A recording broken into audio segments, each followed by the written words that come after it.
Catfish Blues has been done by 1,000 people, I guess, and two trains running, and little scatting along with it and all that stuff. It's traditional blues, and it's my kind of changes. No changes. That's what I like. 'Cause I don't do changes. You know, I'm a blues guy.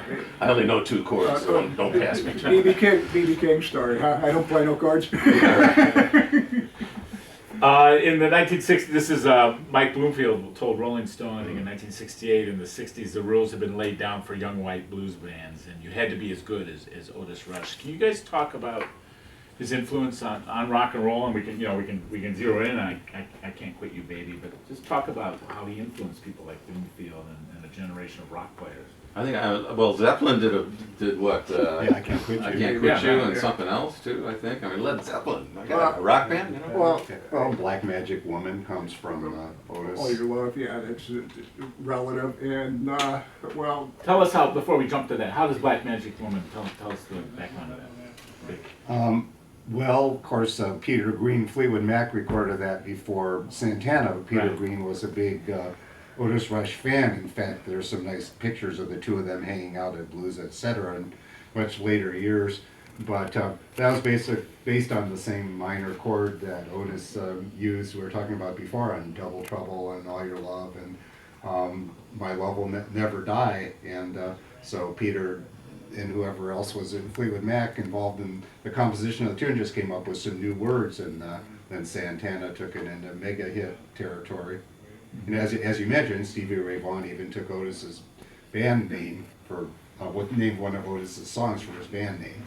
Right, that's and Otis didn't get credit for so many things. Like his rhythm section is called Double Trouble, and Otis had Double Trouble way before that.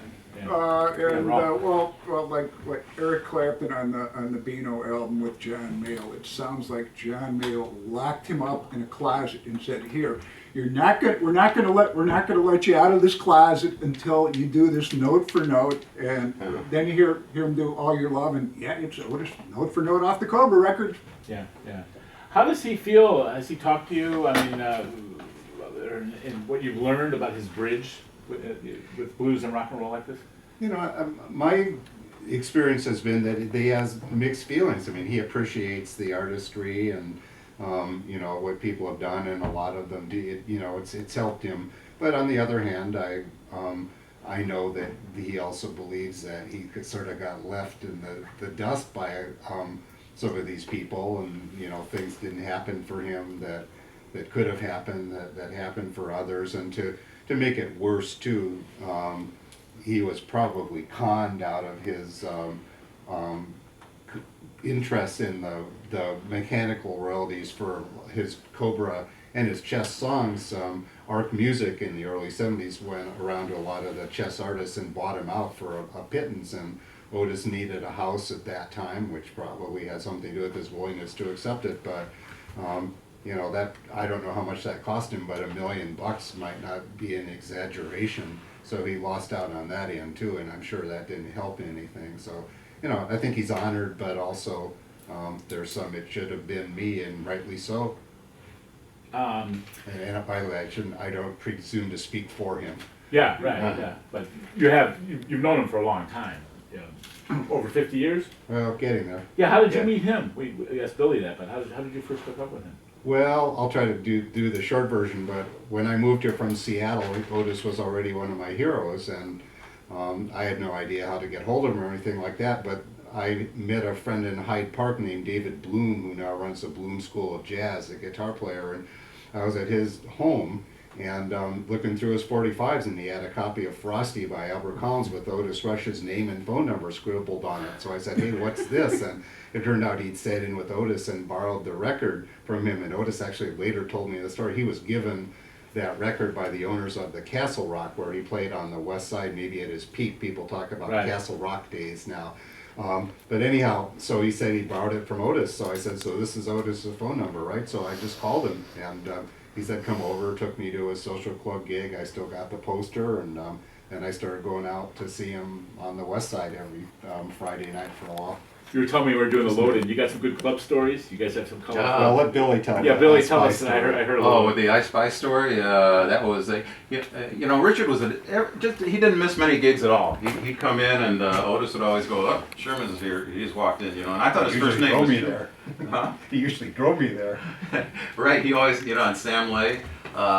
But one night, a guy, there's a club called the I Spy Lounge on where 60s. Yeah, 63rd. Find something West 63rd. It used to be called the Rock and Roll back in the day too. But this guy had an idea. He'd make it like a James Bond thing. So he painted behind the bandstand. He painted this guy, this weird-looking guy shooting a gun, and he thought that was kind of James Bondish. And you didn't think that was a good idea, right? Shooting a drink out of somebody's hand, just what you need at a bar. It was called the I Spy Lounge? Right, Yeah. and it Yeah, was we're supposed. joking. We're going to call our little band tonight the I Spy Survivors. Yeah, right. And so one night while I was just playing, you know, and just heard a pop, pop, pop, pop, pop, and I saw Otis dive under a table, so I followed him, and his chin was on the floor, you know, and he's a gentleman. He had a nice tie on and everything, and his chin was on the floor under this table, and Sherman was sitting. I always thought his first name was Sherman for 20 years. And, Richard was, what, you were sitting in a booth? Yeah, I was with, in a booth with a bunch of Sam Lay had opened for Otis, Right. so I was sitting with his band, and a couple other people. There were 6 of us in a booth, and we were all trying to be the first one to get under the table at the booth, so none of us could move because we were all had the same idea. Right, none of them could get under the table. They were all squashed together in the booth, you know. And so Otis's chin was on the floor, and pop, pop, pop, and he jumped, you know, like a stray dog every time it would pop. And he'd go, "Man, this is a drag." And he says, "Well, you wanted to live the blues, right?" And right, Billy Prudence. He always called me Prudence. He couldn't pronounce Prudence for some reason. And he go, "Prudence, you wanted to live the bam, bam, bam." He go, "Oh, Yeah, jeez." and the owner of the club, Otis Little, who himself got shot in the back, I think 5 times a few months later, ran out shooting after the guy who had stumbled out of the club and was staggering east on 63rd Street. And one bullet put a hole in the fender of Otis's then new Cadillac, which I think he bought with his money for recording his Morning in the Morning album.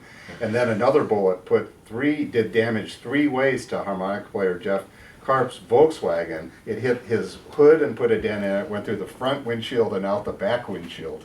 Wow, so that was. So Sherman, you, did you... I've been called worse. Yeah.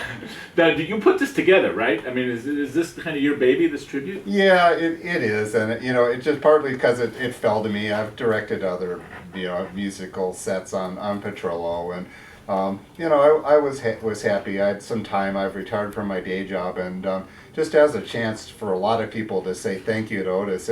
It became immediately apparent when we started contacting people that people were really eager to do this, and you know, frankly, most of them probably would have done it for free, but we won't tell Janine that. But people were just very motivated. They feel the same way. They love Otis. They want to say thank you and repay him for the kindness and the influence and the inspiration. So it really wasn't any problem to line up a lot of people who either worked with Otis, like Raul and Billy, or leading interpreters of his style now, like Monster Mike Welch and Mike Ledbetter, who recorded a bunch of Otis songs on Ronnie Earl's last CD. So it's been really rewarding just to see the level of excitement and motivation that everybody's shown.